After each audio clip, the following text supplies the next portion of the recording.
Fala galera, beleza? Eu me chamo Giovanni. Eu vou começar aqui agora a, eu acho que a quarta é quinta aula de mecânica quântica que eu estou gravando. Aí o tópico que eu vou abordar aqui do Griffiths, né, é o 2.4, certo? Da partícula livre. Então, começando a aula, né, como o próprio Griffiths fala, é, teoricamente a gente espera que para a partícula livre, né, que é uma partícula livre primeiro, né, é uma partícula que ela não sente força, né? Ou seja, a energia potencial dela, né, ela é constante, né? Constante. Aí isso aqui a gente pode fazer dessa constante ela sendo zero, né? Mas pode ser qualquer coisa, desde que seja constante, não seja uma função de x, né? Não seja uma função de x, certo?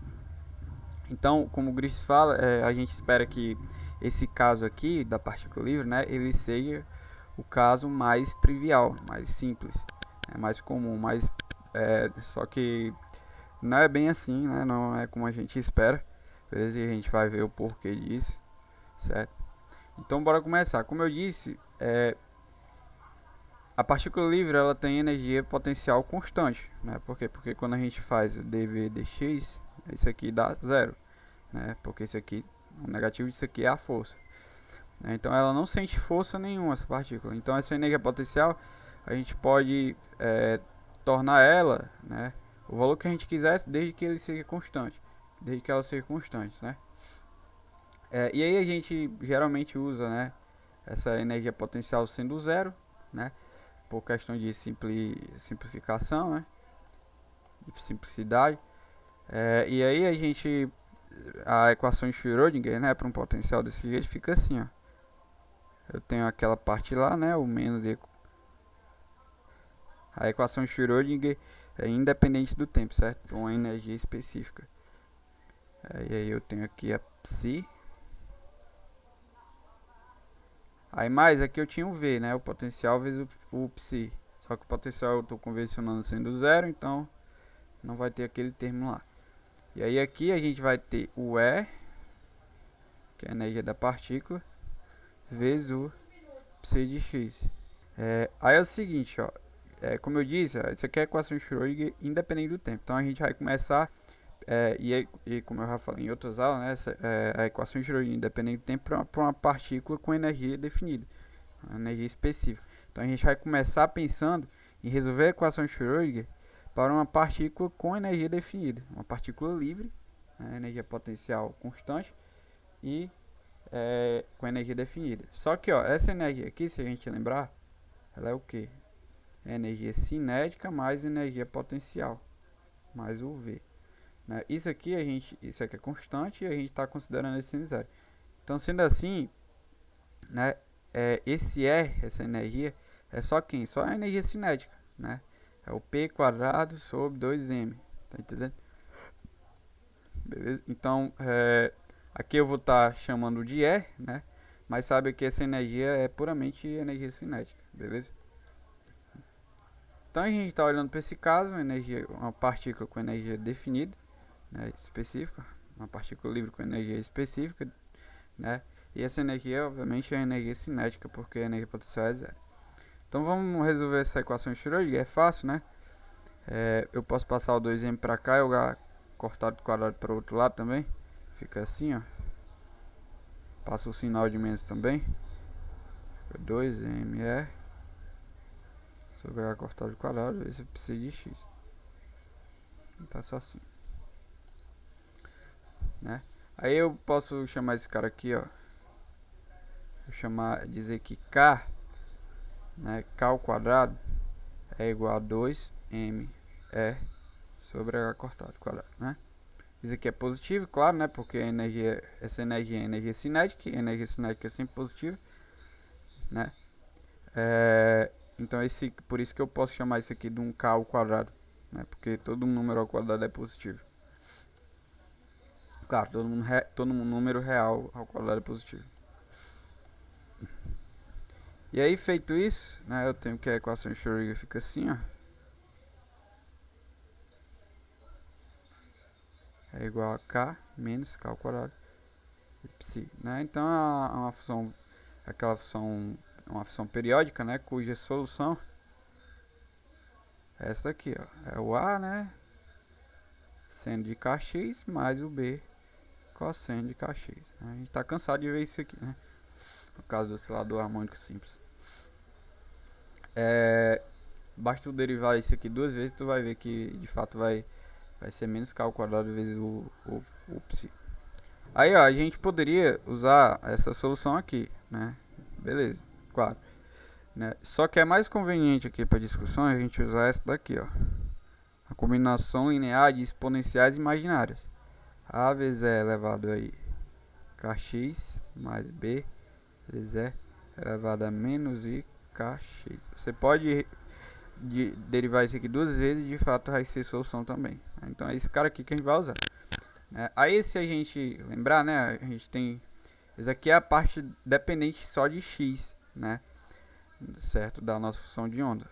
Mas a gente sabe que a função de onda que satisfaz a equação de Schrödinger dependente do tempo, né, ela tem essa parte aqui de x vezes a exponencialzinha, né, ó,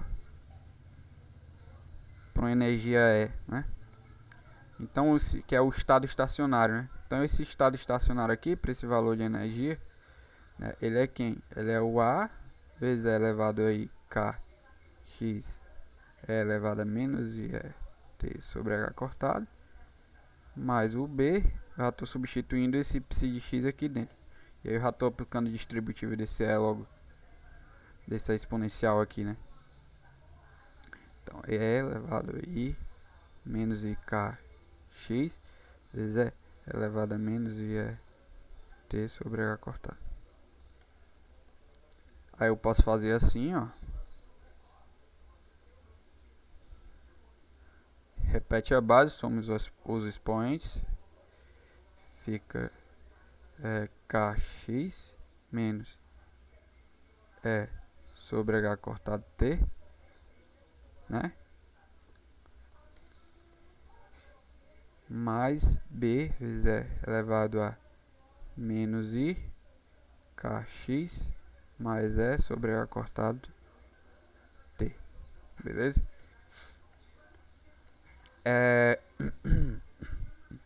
Vamos lá. Agora, o que a gente tem de ver interessante disso aqui, ó? Se a gente olhar esse cara aqui, ó, né? Esse cara aqui, é só essa exponencialzinha aqui, né? Ela é o que? Ela é uma senoide, né? Que translada com o tempo, né? E ela vai transladar para a direita, né? Tipo assim, ó. Imagina que eu pegue aqui o gráfico desse exponencial. Na verdade, não é o gráfico da exponencial, né? Porque isso aqui é um número complexo, não dá pra eu escrever ela num gráfico simplesmente assim, né? No caso, por exemplo, pense, por exemplo, a parte real dela, né? Ela vai ser como? Ela vai ser um cosseno de kx menos ômega t, né? Em t igual a zero, esse cosseno é assim, ó, né?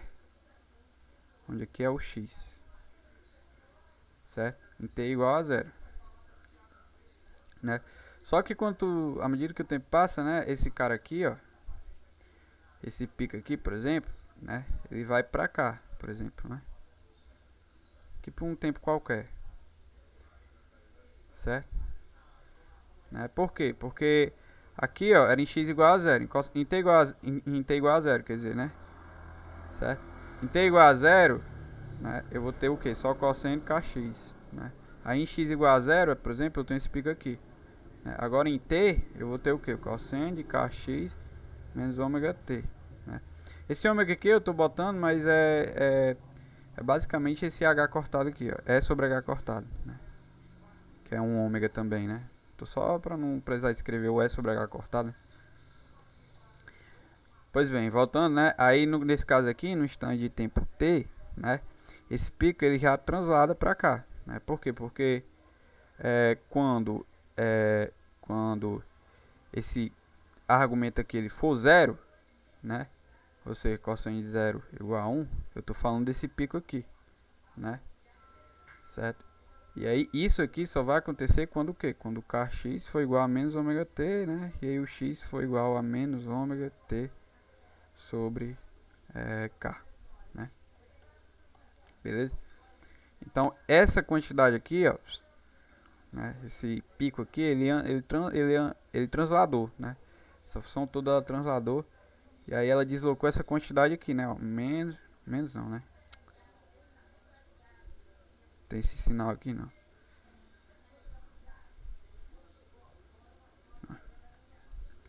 Pronto. Então ela deslocou, né, essa quantidade, ó, t, né? Então isso aqui, ó, é como se fosse tipo a velocidade, sabe? Esse ômega sobre k é tipo a velocidade. Vou botar um f aqui, a gente vai já saber por que esse f. Já mesmo. Né? Então por isso que essa daqui, ó, essa exponencial aqui, ela é tipo associada a uma função, né, senoide, que ela anda para a direita, tá entendendo? Por outro lado, se a gente olhar essa outra aqui, ó, né, essa outra aqui, certo? Se a gente fizer o mesmo pensamento, né, em t igual a zero, eu vou ter também uma senoide, né? Só que aí com o passar do tempo, né, ela vai se deslocar para a esquerda, certo? Vai se deslocar para a esquerda porque eu tenho esse sinal sendo invertido aqui, né? Então é como se tipo eu invertesse a velocidade da onda, certo? Beleza? E aí, como eu disse, essa velocidade, né? Essa velocidade com que ela se propaga é o que? Vf igual a ômega sobre k. Tá entendendo? Esse F aqui é porque a gente chama de velocidade de fase, né? Daqui a pouco eu vou tá falando um pouco a respeito dela aqui, né? Antes de entrar nessa discussão de velocidade de fase, velocidade de grupo, que eu vou falar já, só falar para vocês sobre um detalhe. Tipo, isso daqui, ó, né? Esse estado aqui, né? É o que? É um estado estacionário que é solução da equação Schrödinger, né? De uma partícula livre, né? Para uma energia definida, uma energia específica, beleza? Só que ela não é ela é uma combinação de dois estados, né? Por quê? Porque eu tenho esse estado aqui, né? Eu tenho esse estado aqui. Isso aqui é um estado, né? Certo? Desse Hamiltoniano da partícula livre, beleza? Que é um estado associado ao quê? A uma partícula que se move para a direita, porque isso aqui está associado a uma onda que se move para a direita, né? Já esse daqui, ó, ele é um outro estado, né? Um estado correspondente a uma partícula que anda para a esquerda, né? Com a mesma energia, né? Certo? Agora, por exemplo, se eu estou no problema assim, eu tenho uma partícula, ela tem energia definida, essa partícula é livre, né? Qual é o estado mais geral? Eu não sei se ela se move para a direita ou para a esquerda. Qual é o estado mais geral, né, dessa partícula? Né? É uma combinação linear de um estado tal que ela possa se mover para a direita, certo? E de um outro estado correspondente a ela se mover para a esquerda, né? Já que a gente não sabe em qual direção ela está se movendo, né? Agora, se eu disser assim, eu tenho uma partícula com energia E, né? Então, a partícula com energia E. E eu sei que ela se move para a direita, né? Então o estado dessa partícula seria só esse aqui, né? Isso aqui não poderia, né, fazer parte do estado dessa partícula, tá entendendo? Beleza? Então é mais ou menos assim. Só que esses estados aqui, ó, né, eles não têm um significado físico. Ele não tem um significado físico, certo? Por quê? Porque isso daqui não é normalizado. Nenhum desses dois estados aqui ele é normalizado. Por exemplo, se eu pegar esse cara aqui, ó, tentar normalizar ele, o que é que vai acontecer? Eu faço psi, né? Complexo conjugado, psi. Isso aí é a mesma coisa que fazer o quê? A complexo conjugado é menos i kx menos e sobre h cortado t, né? Vezes o a é elevado a menos i kx menos e, né? Não tem esse menos aqui não, foi mal. Então, ó, aqui, bases iguais, somos o expoente, então esse cancela com esse. Então esse aqui fica só 1, porque é exponencial elevado a zero, né? É 1. E eu fico só com o módulo de a ao quadrado, porque a complexo conjugado vezes a é módulo de a ao quadrado. Menos infinito até mais infinito, certo? E aí esse a ele é uma constante, né? Ele sai da integral. E aí eu vou ter uma coisa assim, né? Ó, de menos infinito até mais infinito, certo? Isso aqui vai dar uma coisa que é o que? É o próprio infinito, né? Na verdade não faz muita diferença. Duas vezes infinito. Enfim, tem o infinito isso aqui, né? É, e aí isso aqui tem que ser igual a 1, né? Então para isso esse A aqui ele tem que ser zero, né? Então é uma coisa não normalizável, certo? É uma coisa que não condiz com a realidade física do negócio, beleza? Então ou seja, a gente está diante de uma situação que não é possível para a mecânica quântica, né? Ou seja, uma partícula livre com energia definida, né? Certo? Ela não pode existir na mecânica quântica, né? Sempre que a gente tiver uma partícula livre, né, ela tem que ter uma incerteza na energia. E já a gente vai entrar nessa questão, beleza? Então, a gente viu aqui que né, isso aqui é o que? É uma função de onda para uma partícula de energia, né, definida, certo? Sem certeza nenhuma, uma partícula de energia definida, partícula livre, certo? E a gente viu aqui que ela não é normalizada, não é normalizável. Portanto, isso não caracteriza uma situação real, né, na física, beleza? Então, uma partícula livre com energia definida, ela não existe na mecânica quântica, beleza? Claro, na vida real, né? Aí pronto, aquela história da velocidade de fase, né? Como eu disse, a velocidade de fase é o que? Né? Ela é ômega sobre K. Isso aqui, repetindo, é a velocidade com que essa e essa onda se movem, né? A velocidade com que essa onda aqui ela se move para a direita e com que essa daqui se move para a esquerda. Aí quanto é que vale essa velocidade? Bora ver aqui, né? Esse ômega, ele é o que, né? Eu chamei o ômega de E sobre H cortado, né? Então é E sobre H cortado. Aí repito esse K, né? Aí esse K aqui, ó, ele é o que, né? Ele é... Vou repetir o E sobre H cortado. Aí o K, eu chamei ele de que mesmo? 2ME,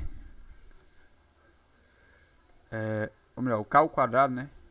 O K ao quadrado, eu chamei ele 2ME sobre H cortado ao quadrado, né? Então a raiz de K vai ser raiz de 2ME, e aí o H cortado vem pra cá, né? Era ao quadrado, que eu tô tirando a raiz do K ao quadrado, é que é 2ME sobre H cortado ao quadrado, né? Então o K é simplesmente raiz de 2ME, né? Sobre H cortado, entendeu? Aí eu boto aqui, substituo ele aqui e fica assim. Aí, essa energia, se a gente for ver, ó, esse H cortado já pode cortar com esse cara, né? Aí essa energia, ela é o que? Como eu disse, é energia cinética, é puramente energia cinética. E energia cinética é o que? É um meio da massa vezes a velocidade ao quadrado da partícula, né? Substituo aqui embaixo também, 2m.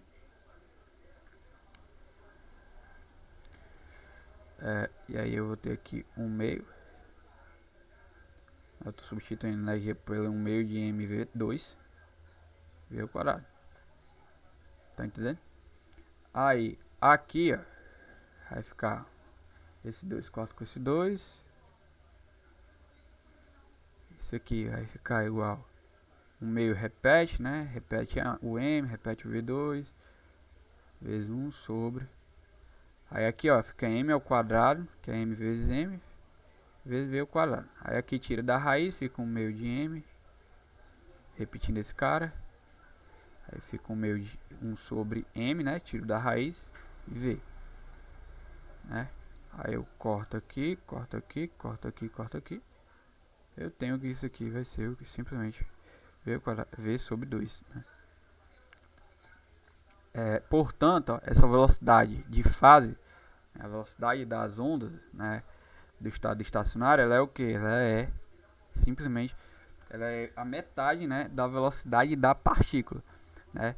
Isso soa até estranho de início, porque a partícula tem uma velocidade v, né? Então obviamente que a gente espera que essas duas ondas, né, elas se movam com a velocidade da partícula, né? Só que já a gente vai ver, né, no fim da aula a gente vai ver que isso daqui não é nada estranho, certo? Isso aqui não é nada estranho, beleza? Pois bem, então como eu disse, uma partícula com energia definida na mecânica quântica, né, não existe, certo? Ou seja, então significa que esses estados aqui que eu acabei de determinar, eles são inúteis, eles não servem para nada? Não, pelo contrário, eles têm uma serventia muito grande, né? Porque, tipo, isso daqui não pode acontecer, beleza, né? Só que e se eu somar, né, esses caras aqui, esses dois caras aqui, né, para diferentes valores de energia, né? Porque para cada valor de energia eu tenho, né, eu tenho essa função e essa, né? Só que e se eu somar, né, esses caras aí para diferentes valores de energia, né? Isso aí vai dar certo? Vai, né? É uma função de onda que seja uma combinação linear, ou seja, uma soma desses estados estacionários, né? Essa função de onda ela é normalizável sim, né? E a gente vai ver isso também. Só falando a gente vai ver, né? Só prometendo coisa, mas a gente vai ver mesmo. Pois é. Então, se a gente pegar assim, ó, se a gente pensar em algo assim, aqui eu vou botar 1 sobre raiz de 2π convenientemente, beleza? Já eu explico bem direitinho cada cor dessa que eu tô botando aqui. E kx menos ômega t dk. Primeiro, aqui eu tô botando o ômega, né? O ômega, né? E sabe que esse ômega é o E sobre H cortado, né? Beleza? E aí, o que é que eu tô fazendo aqui? Deixa eu botar esse dk pra cá. O que é que eu tô fazendo aqui, né? Eu tô integrando em K, né? E aí o que é que significa isso? O K ele está associado à energia, né? Porque se você olhar, a gente definiu o K assim, né? Ó. Vai cortado, né? E aí, ó, a gente está fazendo aqui, né? Uma soma em K, né? Ou seja, a gente está fazendo uma soma em cima da energia, né? A gente está somando diferentes coisas para cada energia, entendeu? E quem é essas coisas? Esse cara aqui, né? Essa exponencial. Esse aqui está associado à energia, né? É sobre H cortado, né? Que está associado ao K, claro, né? E aí a gente está somando isso para cada K, portanto a gente está fazendo uma soma para diferentes valores de energia, né? E aí, cara, é o seguinte, né? Cada exponencialzinha dessa aqui é uma senoide daquela que eu falei, né? Por que não está aparecendo essa exponencial aqui com menos i, k, x, certo? É porque, tipo assim, agora eu estou permitindo que esse k aqui ele seja negativo, né? Porque aqui o cara é só positivo, né? Era um real positivo, né? Aí aqui eu tinha um k aqui e aqui eu tinha ia ficar um menos aqui na frente do k se eu botar esse menos pra cá, pra dentro, né? Para ser mais geral, em vez de fazer isso, eu estou simplesmente dizendo que o k ele pode ser negativo, né? E aí eu só integro isso de menos infinito até mais infinito, tá entendendo? E aí o que é que eu estou fazendo aqui basicamente? Né? Eu estou pegando cada exponencialzinha dessa aqui, cada senoide, né? E somando, né? Uma com a outra, né? Para diferentes valores de energia. Onde a amplitude de cada senoide é dada por esse cara aqui, ó. O peso de cada senoide dessa para a função de onda total, né? É dado por esse φ de k dk, tá entendendo? Beleza? Então, exemplificando o que eu estou fazendo, é tipo assim, ó. Imagina aqui que eu vou pôr x, fazer um gráfico de x, e aqui eu vou botar, né, o valor dessa exponencialzinha aqui, né? Na verdade eu vou botar o valor real dela, certo? Porque é aquela história, número complexo não dá pra você plotar simplesmente num gráfico assim, né? Então, digamos que eu estou pegando o cosseno dessa exponencial, né? Então, para um determinado valor de k, eu tenho uma exponencial dessa, né? E aí ela tem uma certa amplitude dada por esse φ de k, né? E aí se eu multiplico isso por dk, eu estou falando da amplitude dessa senoide, o peso que ela tem na função de onda total, beleza? E aí eu vou, ploto aqui e fica tipo assim, ó, né? Esse k, né, ele diz também a respeito do comprimento de onda dessa senoide, beleza? Quanto menor for o k, maior é o comprimento de onda, tá ok? Aí pronto, aí agora eu pego, né, pego um outro valor de K, eu vou ter uma outra amplitude de K, dk, né, e aí eu vou ter uma outra exponencialzinha dessa, né. Então ela, sei lá, ela fica tipo assim, ó, sabe? Pego uma outra amplitude, né, e aí boto aqui, né, tem uma outra exponencialzinha dessa, e aí vai ser, sei lá, assim,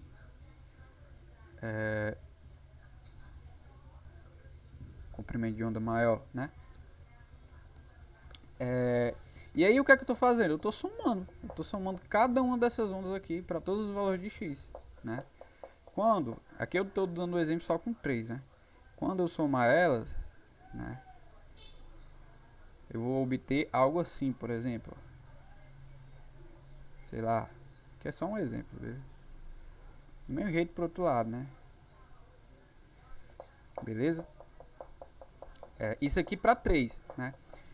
Aí uma coisa que é interessante notar, ó, é que o seguinte, em nenhum outro ponto, certo, fora o x, né, eu vou ter essa função de onda aqui, ela sendo maior em módulo do que o que ela quer o que ela é em x igual a zero, né? Ou seja, se eu posso caçar qualquer outro x aqui, né, em nenhum ponto ela vai ser mais alto do que o que ela é aqui em x igual a zero, né? Por quê? Porque em x igual a zero eu tenho as três amplitudes. Isso aqui, ó, um outro detalhe que eu esqueci de falar, né, é para t igual a zero, né? Imagina que a gente está olhando em t igual a zero, que eu fico só com exponencial elevado aí kx, né? Beleza? Então é t igual a zero, eu vou ter essas senoides aqui desse jeito, tá entendendo? Para diferentes valores de k, né? E então, repetindo, voltando ao que eu estava falando, né, em nenhum outro ponto eu vou ter a função de onda valendo mais do que ela vale na origem, em x igual a zero. Por quê? Né? Porque em x igual a zero aqui, ó, para t igual a zero, eu vou ter todas as amplitudes em fase, coincidindo, né? Como eu estou pegando casos quaisquer, né, em nenhum outro ponto eu vou ter essas três amplitudes elas se coincidindo, sabe? Né? Então aqui, por exemplo, né, esse valor de x aqui, a soma desses caras aí já vai ser uma coisa menor do que o que ela é aqui, né? Ou aqui, ou aqui, ou aqui, tá entendendo? Então em todos os pontos ela vai ser menor do que ela é aqui, sacou? Né? Basicamente a gente diz que para valores de x diferentes de zero, né, elas começam a se interferir entre si, né? E aí quanto mais ondas dessas eu coloco aqui, quanto mais ondas eu coloco, perceba que aqui é uma integral, né? Isso aqui eu tô só exemplificando, isso aqui não pode ser calculado a partir do integral, né? A não ser que você bote aí uma delta, sei lá, né? Mas enfim, de modo geral, um integral é um quê? Uma continuidade de valor diferente de k. Então é uma infinidade de ondas que eu estou somando. Então quando eu coloco uma ruma de onda aqui nesse caso, né, você vai ver que o que, né? Ou seja, você soma diversas ondas para diferentes valores de k, né? Você vai ter o que? Você vai ter uma função de onda que é, sei lá, de modo genérico, algo assim, ó. Entendeu? Ela satura, sabe? Beleza? Né? Então é tipo algo assim, né? Para os extremos, para x tender a infinito e x tender a menos infinito, ela cai, ela zera. Justamente porque o único ponto em que você vai ter essas amplitudes todas coincidindo é em x igual a zero, sabe? Então aqui ela é expressiva e depois os senos, né, e o cosseno dessa exponencial imaginária eles vão começar a interferir, né? E aí eu vou ter aqui para esse cara começando a cair aqui, tá entendendo? A densidade de probabilidade, ela seria como? Né? Ela seria assim, ó. Sabe?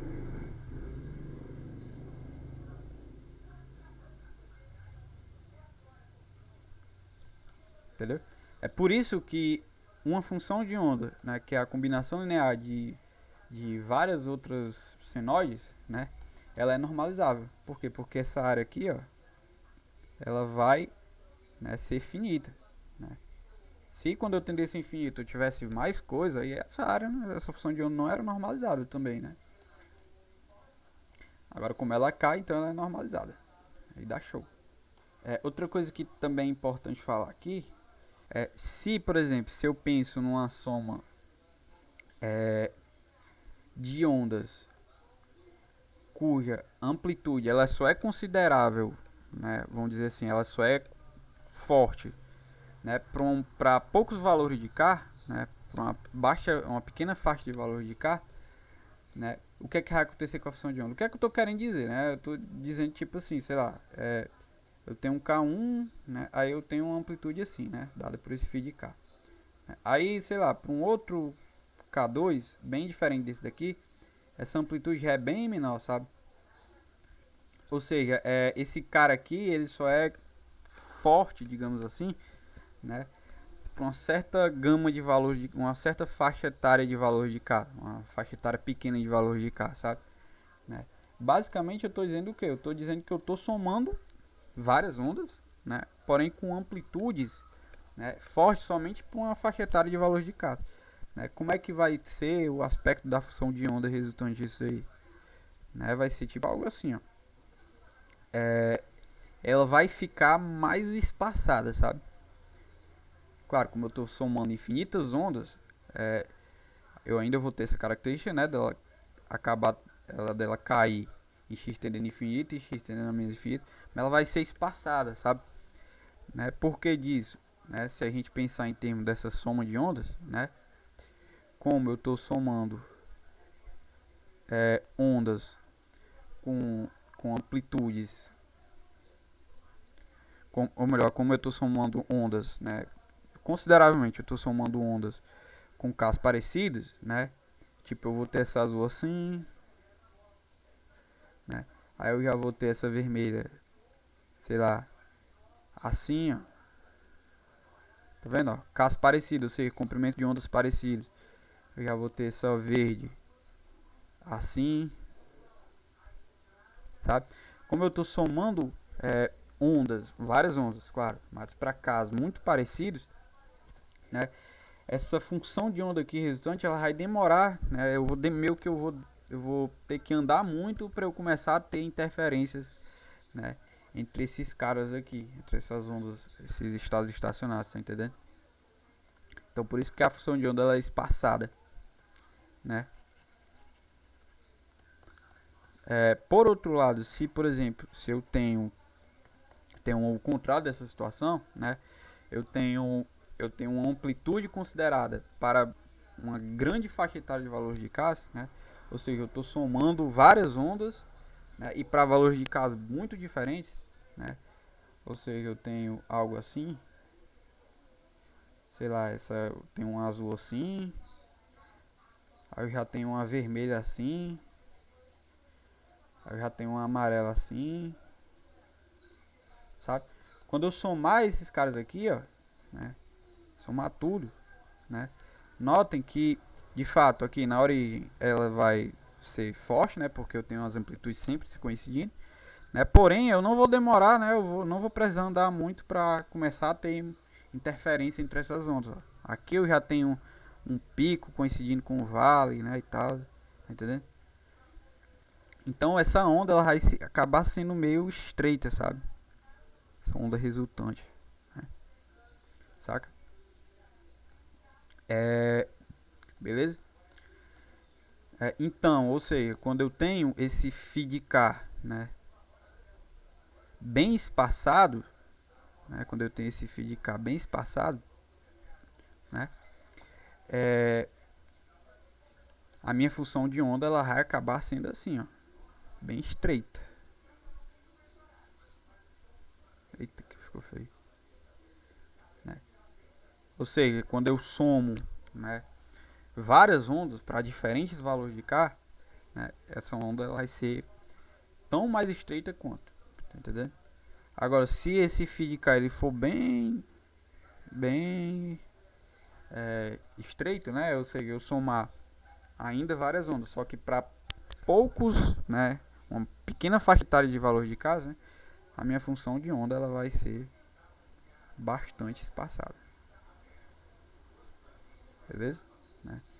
Beleza? Deixa eu ver o que é que tem mais pra falar aqui. Tem muita coisa legal pra falar desse caso de partícula livre. Pronto, outra coisa também interessante, né? Aqui a gente tá falando só em t igual a zero, né? Só que como é que é a evolução temporal para um t diferente, né, desse caso aqui? O que é que vai acontecer? Né? A gente já viu como é que deve ser a função de onda, né? A depender desse φ de k aqui, como deve ser a função de onda, né, o aspecto geral dela. Né? Mas e para quando eu começo a ter o tempo passando, o que é que vai acontecer? Vamos lá, bora pensar de novo em termos da soma daquelas sinoides, né? Em t igual a zero eu tinha algo assim, depois esse cara aqui é assim, aí esse outro cara aqui é assim, sei lá, né? Só que com o passar do tempo, né, essas ondinhas aqui elas não vão ficar paradas, né? Certo? Eu tenho um exponencial para esse cara aqui, outro exponencial para esse, outro exponencial para esse vermelho, né? E a gente já viu que esses estados estacionários eles andam, né? Eles transladam, certo? Então, sei lá, esse cara aqui vai pra cá, esse cara aqui também vai pra cá, digamos, esse cara aqui vai pra cá, pode ir pro outro lado também, né? E aí o que é que vai acontecer, né? Como eu tô falando de casos diferentes, esse cara aqui tem um K, né? Essa onda aqui vermelha tem um K, essa onda aqui azul ela tem um outro K, né? Essa onda amarela tem outro K. Como eu tô falando de casos diferentes, também tô falando de velocidades delas, de velocidade das ondas diferentes, né? Lembra que para cada K eu tenho uma velocidade de onda, né? Porque cada K, né, eu tenho uma energia cinética específica, né? E cada energia cinética eu tenho uma velocidade diferente, claro, né? Então, o que eu tô querendo dizer é que essas ondas elas vão se mover com velocidades diferentes, né? Então, a coincidência que eu tinha aqui, né, das amplitudes elas estarem todas em fase na origem, ela vai começar a se perder, tá entendendo? Ela vai começar a se perder. Então, o que vai acontecer com a minha função de onda resultante, né, em um tempo t posterior, é o que? Sei lá, ela vai andar, né, como ela vai perder o pico, né, principal dela, vai começar a perder a altura, né? Então, por exemplo, se t igual a zero ela era assim, né, em um t diferente, né, ela vai ser, sei lá, assim, sabe? Ela vai perder a altura aqui, né? Por quê? Porque esses picos eles vão andar, mas eles não vão andar juntos, né? Eles vão andar com velocidade diferente. Então eles vão começar a perder a fase deles, né? E aí eu vou começar a ter interferência e esse cara aqui ele vai perdendo a altura, sabe? A densidade de probabilidade, o que acontece é o seguinte, né? Em t igual a zero ela começava assim, ó. E aí no tempo posterior, né, ela vai ficar assim. Vou botar de vermelho que destaca mais. Ela vai perder a altura também, claro. A função de onda perde a altura, a densidade de probabilidade também. E ela vai ficar assim. E aí, ó, uma coisa que é interessante falar é o seguinte: ela perde a altura, mas aí ela fica mais gorda. Ela tem que ficar mais larga. Por quê? Porque a área abaixo do gráfico não pode mudar, né? Ela sempre é normalizada. Ou seja, ela tem que ser uma área a área abaixo do gráfico, né? Então, para se manter a mesma, se ela perde a altura, ela tem que ganhar em largura. E isso, né? Essa característica é muito importante falar isso, né? Do fato da densidade de probabilidade ela se alongar, ela ficar mais espessa, né? Mais gorda, né? Porque isso daí é esperado, né? Tem um exemplo interessante do Iceberg-Resnick, né? Que é na parte de princípio da incerteza, né? Que é tipo assim, ele considera em t igual a zero uma partícula, né, livre, e aí ela tem uma incerteza delta x inicial, né? Aí com cálculo fácil você nota que pelo tempo posterior t, né, ou seja, com o decorrer do tempo, essa incerteza na posição ela vai ter que aumentar, né? Certo? Essa incerteza na posição ela tem que aumentar com o tempo, tá entendendo? Para uma partícula livre. Isso só lá na física moderna, só com o princípio da incerteza você nota aí. Isso, né? Então isso é esperado. E de fato é o que a gente está vendo aqui, né? A função de onda, ou melhor, a densidade de probabilidade, certo? Ela tem que ficar mais larga, né? O delta x dela, de incerteza, eu já expliquei como é que eu calculo a partir da densidade de probabilidade esse delta x, né? esse ΔX da incerteira ele tem que aumentar, né? Enquanto aqui em TUA0 ele era tipo só assim, aqui ele já ficou assim, sabe? Beleza? Então a gente tá vendo aqui que tudo isso a gente tá chegando em resultados esperados, né? Interessante. Eu tive que cortar o vídeo aqui porque eu tive que sair, né? Mas dando continuidade aqui, agora eu vou falar daquela parte de velocidade de fase, né? Velocidade de grupo que eu prometi falar mais na frente, né? Então, se a gente está pensando na velocidade da partícula, né, em si, a gente tem que pensar na velocidade da função de onda, certo, dessa partícula, né? E não na velocidade dos estadozinhos estacionários que formam essa função de onda, né? Então, meio que a função de onda, ou melhor, a velocidade que iria descrever a velocidade da partícula, a melhor velocidade seria o que? Seria a da função de onda, né? Só que tipo assim, se a gente tá, né, em uma situação em que esse φ de k ele é largo, que esse φ de k é largo, ele é tipo assim, sabe, né? O que é que tá acontecendo? Eu tô dizendo que eu basicamente que eu tô essa função de onda aqui, ó, né, certo? Para ela eu tô somando, né, estados estacionários de comprimento de onda muito diferentes, né, de valor de k muito diferentes, certo? Então eu tenho aí uma gama de valores diferentes de k que eu tô considerando, né, para constituir esse pacote aqui nessa função de onda aqui resultante da partícula, né? E aí nessa situação, né, o que é que vai acontecer? Essa função de onda ela não vai demorar muito tempo para ela mudar completamente de forma, sabe? Então tipo assim, sei lá, ela tava aqui em t igual a 0 assim, né? E aí meio que um pouco tempo depois ela já vai estar totalmente mudada de forma aqui assim, sabe? Então você meio que não dá para estabelecer um critério, né, para determinar a velocidade da ação de onda, porque se ela muda totalmente de forma, né, qual é o critério que tu vai usar para dizer qual é a velocidade dela, né? Qual é o ponto dela que tu vai dizer que a velocidade desse ponto é a velocidade da função de onda, né? Não dá para simplesmente fazer isso, né? E essa questão da função de onda ela logo mudar de aspecto, né? É justamente porque eu estou somando vários comprimentos de onda diferentes, né? Então, se eu tenho vários comprimentos de onda diferentes, né? Eu tenho casos diferentes, né? Então eu tenho velocidades diferentes, né? Então, aqui enquanto em t igual a 0 eu tinha todos aqueles comprimentos, né? Todos aqueles picos coincidindo, né? Pouco tempo depois eles já vão deixar de coincidir, né? Elas já vão interferir rapidamente, né? E aí a função, né, de onda ela já vai mudar completamente de forma, certo? Agora, se, né, por outro lado, se eu tô nesse domínio aqui, ó, em um φ de k estreito, né? Tipo ele é assim, né? Significa, eu vou chamar isso aqui de k0, né? Esse ponto em torno do qual esse φ de k ele é expressivo.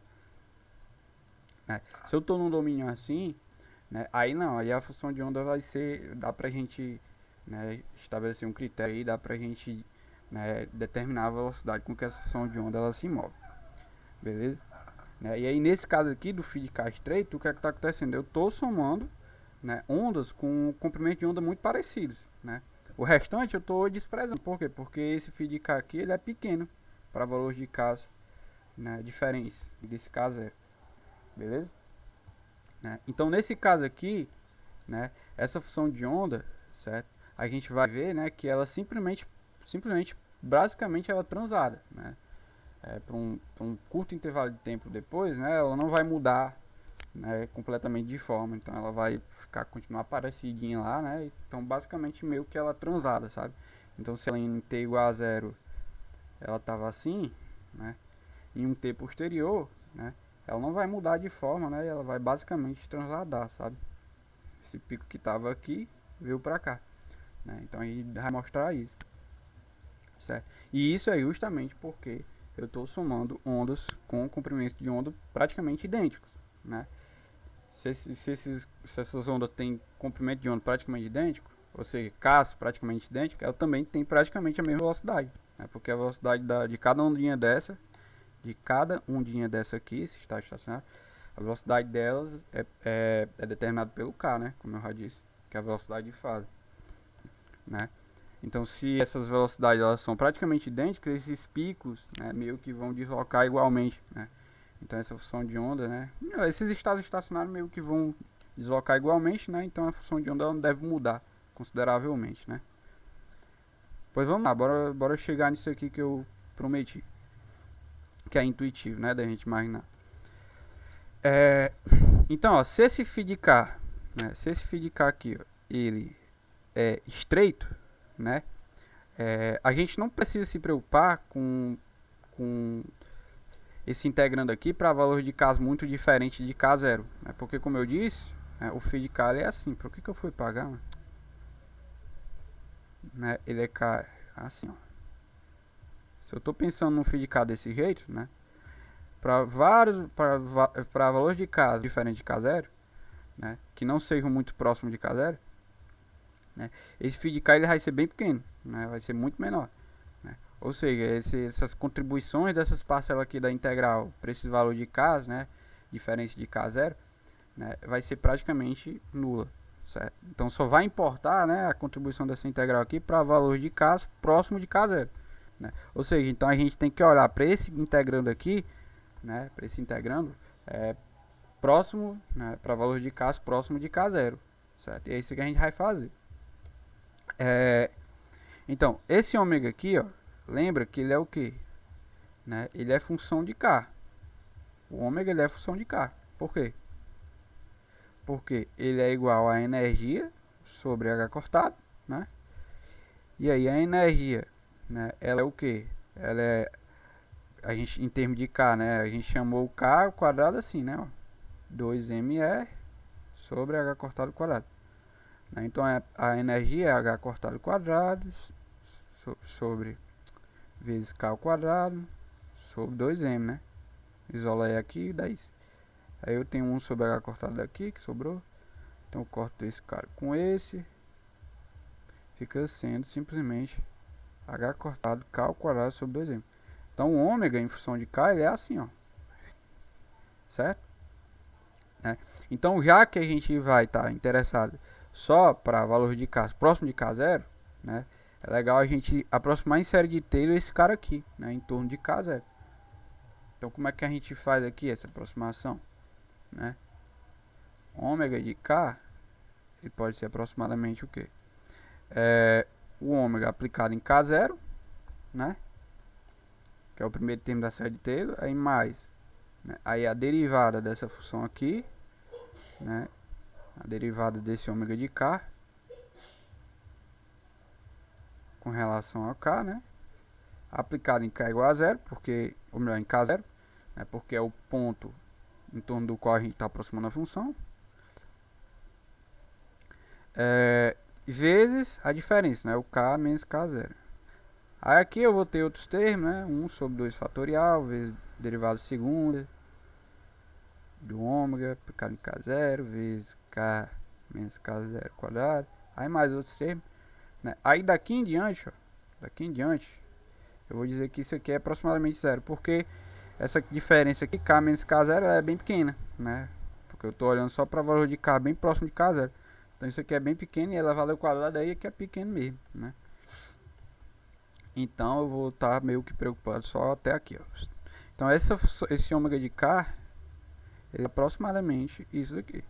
Esse ômega de K0, ou seja, a frequência aplicada para K igual a K0, eu vou chamar ele de ômega 0, beleza? Esse cara aqui eu vou estar chamando de ômega 0. Esse, né, d ômega, dk aplicado em K0, eu vou chamar simplesmente de ômega ln, que nem o Griff chamou. E aí esse cara aqui eu não vou chamar de nada, eu vou repetir ele. Pronto. Então o ômega ele é aproximadamente isso aqui. Jogo na integração, né, na integral, ou seja, a função de onda, ela vai ser aproximadamente igual. Esse φ aqui não tem necessidade de aproximar ele, né, obviamente. K, φ de K, vezes dk, vezes o E, elevado aí, o K eu repito, né, kx menos, aí o ômega, vou trocar por isso aqui, vai ficar ômega 0 mais ômega' vezes K menos K0. E aí tudo isso aí vezes T, né? Aplica distributivo, isso aqui vai ficar igual. Repito. Elevado aí. Kx, repito. Aí vai ficar menos ômega 0 T, né? Menos ômega' KT, né? E aí o mais, né? Porque menos com menos, mais, né? É ômega' K0 T. Perfeito? Pronto, perfeito. Aí aqui, essa exponencial que eu fatora, o que não for dependendo de K, eu boto para fora da integral. Então eu vou ter aqui, vou fatorar aqui para você ver. É elevado aí Kx. O que tem K eu não vou fatorar não, vou deixar dentro mesmo. Menos KT. K ômega' T, né? Que é esse cara aqui e esse. Aí o restante que não tem K é quem? Esse cara aqui. I vezes menos ômega 0 T, não tem K. E o mais ômega' K0 T. Tudo só dependendo de T mesmo. Então pode sair da integral, que aqui a integral é em K. Então eu vou ter aqui I menos ômega 0 T mais um. Vou deixar o T em evidência, né? Só pra ficar bonitinho, vai importar esse T. Mais ômega' T vezes integral φ de K. Eu vou botar esse termo aqui pra cá. Aí repita aqui. dk vezes E elevado aí K. Esse K aqui, ó, nesse termo aqui, eu vou deixar em evidência, vai ficar assim. X menos ômega' T. Pronto. Beleza. Perfeito. De menos infinito até menos infinito, né? Se quisesse também aqui, podia trocar esse limite, né? Já que a gente está considerando só para que o φ de K é assim, né? Então essa integração aqui ela pode ser tomada tipo só de um valor aqui até outro, né? Um K1 até um K2, né? Se quisesse podia botar assim também. Não importa muito não. Pois bem, né? Enfim, então chegamos nisso aqui, a φ de x e t pro φ de K estreita, ela é praticamente, ela é aproximadamente assim, né? Só que aí, ó, se a gente olhar essa φ em t igual a zero, ela é o que? Ela é 1 sobre raiz de 2π integral φ de K dk. Eu estou olhando para esse cara aqui, ó, né? Em t igual a zero, esse t some, fica só elevado a kx. Então, elevado a kx. Pronto. Por que eu estou fazendo isso? Porque se você olhar aqui, ó, primeiro, esquece esse termo aqui, ó. Esse termo aqui esquece, porque esse aqui é só um fator de fase, né? Só um número complexozinho aí que não que só vai depender do tempo, não tem importância, né? Certo? Na hora que a gente fizer o módulo, né? Porque a física do negócio está na densidade de probabilidade. Na hora que a gente fizer o módulo quadrado disso, esse cara aqui ele vai embora, que é um exponencial, né? É elevado a i θ, né? Então isso aqui vai ficar elevado a i θ vezes elevado a i θ complexo conjugado, isso aí é 1. Então não importa. Na densidade de probabilidade isso aqui não vai aparecer, né? Então isso aqui não tem importância nenhuma. Então a gente tem que olhar só para isso aqui, beleza? Né? Então olhando só para isso aqui, note que o que? Em t igual a zero, a função de onda ela era assim, né? Claro. Certo? E aí, em um t posterior, ela é praticamente a mesma coisa, só que onde tinha x, vai aparecer um x menos ômega' t. Né? O que é isso aqui? Né? É uma translação. Né? Essa função ela é simplesmente translador. Né? Então, em um tempo posterior, né, quando eu tenho um fio de K estreito, essa função ela é praticamente só translada, né? E com qual velocidade? Ela é translada com essa velocidade aqui, velho. Exemplificar aqui. Então, digamos que a função de onda ela era assim, t igual a zero. Então, a gente está vendo aqui, pela matemática da coisa, né, que ela vai praticamente transladar. Então, esse pico que está aqui, né, ele vai para cá. Tá aqui e vai para cá. E ela não muda de forma, ela só translada. Tá entendendo? E aí essa quantidade aqui é o que? É ômega linha t, né? Que é a translação, né? Onde tem x eu estou trocando por x menos ômega t. E aí esse ômega linha t, claro, é a velocidade, né? Porque isso aqui é o deslocamento, né? É o delta x desse pico. Delta x é igual a ômega linha vezes o tempo, né? Então delta x sobre t é igual a ômega linha. Né? Então esse ômega linha é a velocidade, né? Com que essa função de onda ela translada. Então é a velocidade da função de onda, né? E a velocidade da partícula. É essa velocidade que a gente está interessado, né? Então essa velocidade é quem? Né? É d. Lembra que quem eu chamei esse ômega linha, né? Eu disse que ele é o que? A derivada do ômega com relação a k aplicado em k igual a k0, né? Bora fazer isso. O ômega em função de k ele é quem? É isso daqui, ó. Aqui, ó. H cortado vezes K quadrado sobre 2M. Então H cortado, K quadrado sobre 2M. K em K0. Tiro quem é constante. Deriva aqui dentro. K derivada de K ao quadrado, né? Que é 2K. Aplicado em K0 é simplesmente o K0.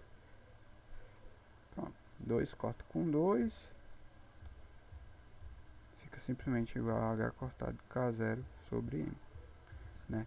Essa aqui é o ômega linha, é a velocidade da função de onda, que eu vou estar chamando agora de velocidade de grupo, né? VG, é a velocidade, famosa velocidade de grupo, né? Certo? Né? E aí se a gente analisar aqui, ó, se a gente for ver aqui, ó, né, essa velocidade não é igual à velocidade desses estados estacionários aqui que eu estou considerando, né? Vamos olhar. Então, ó, eu tenho esses estados estacionários, kx menos ômega t. Como é que é a velocidade dele?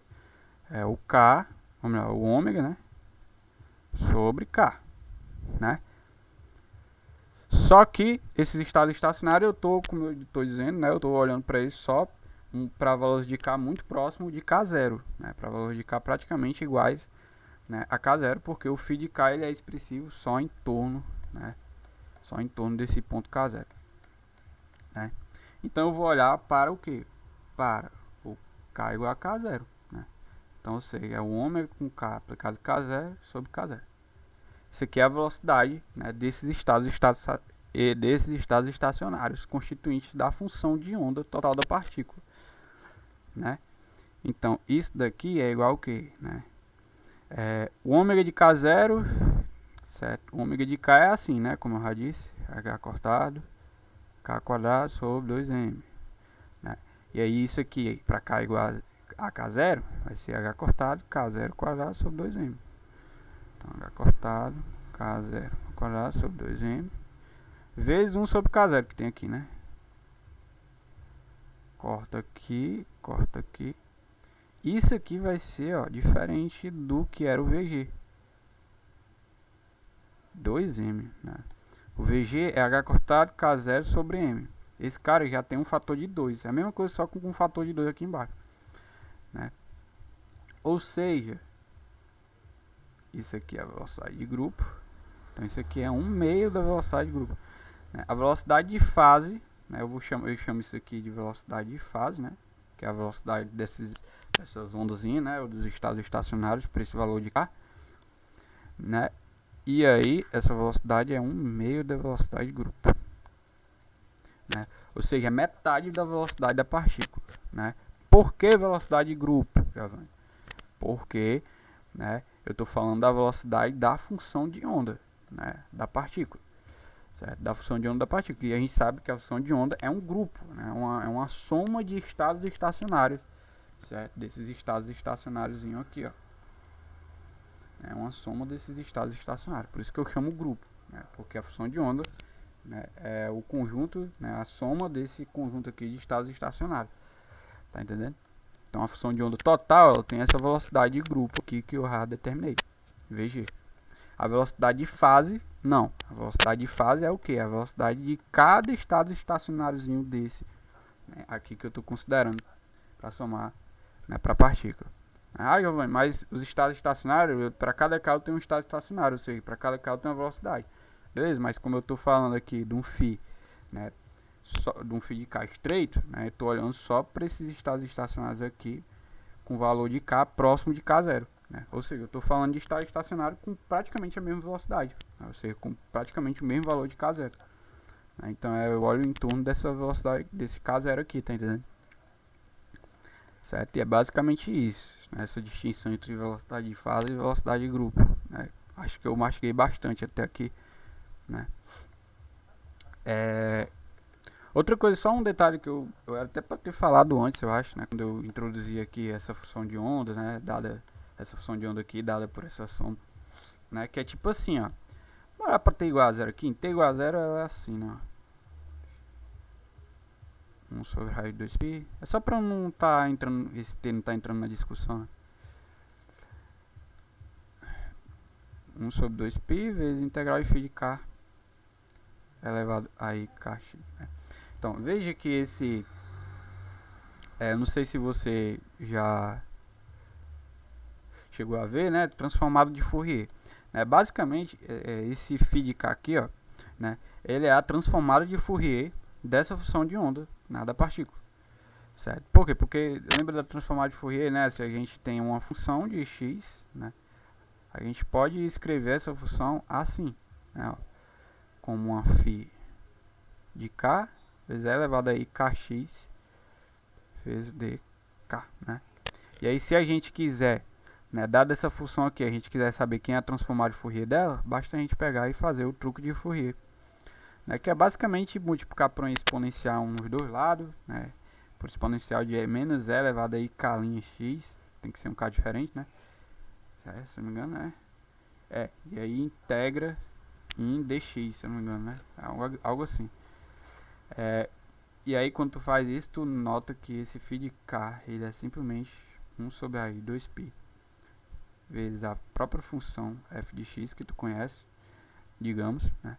Vezes e elevado a menos i kx, e agora a integral em x, menos infinito também infinito, né? Então se a gente, por exemplo, tem essa função de onda aqui e a gente quer saber qual é a transformada de Fourier, né, dela, a gente basta usar o truque de Fourier, né? Para que isso daí é útil na nossa discussão, né, da mecânica quântica? Porque tipo assim, se eu dou a função de onda inicial, né, ou seja, eu tenho essa função de x aqui, né, que é a função de onda inicial, né, dada ela, a gente pode obter, né, quem é o φ de k, certo? Quem é esse φ de k aqui, né, que nos dá a soma desses estados estacionários. Basta a gente pegar φ de k é igual a 1 sobre raiz de 2π integral da função de onda em t igual a zero, que é essa psi de x, vezes e elevado a menos i kx dx. Tá entendendo? Então assim eu tenho eu sei como determinar esse φ de k, né? Beleza? E na verdade a maioria dos exemplos de partícula livre é isso, né? Ninguém vai te dar tipo essa φ de k, pode ser, né, que dê essa φ de k e peça para determinar a função de onda inicial, mas o principal caso de interesse é você saber a função de onda inicial, né? E aí você determina esse φ de k usando o truque de Fourier, né? E aí, sabendo esse φ de k, você sabe ela para qualquer instante de tempo, né? Porque ela é simplesmente esse cara aqui, ó, né? Isso aqui é análogo ao caso da partícula com potencial, né, com energia quantizada, que a gente já viu aqui, tipo poço quadrado infinito, oscilador harmônico, né? Isso aqui é o equivalente a o que? Tu tem a função de onda inicial e aí determinar esse φ de k é o equivalente a tu determinar os coeficientes, né, lá no caso quando a energia é quantizada, E aí depois, feito descobertos os coeficientes, basta tu botar lá, né, nos estados estacionários e acrescentar essa exponencial aqui de menos i ômega t, e aí pronto, botar dentro da soma e já era. Tá entendendo? Então é basicamente isso, né? Aula muito da hora de estados estacionários. Gostei bastante de partícula livre, né? Gostei bastante de ministrar essa aula, né? Espero que tenham gostado aí, né? E até a próxima. Valeu!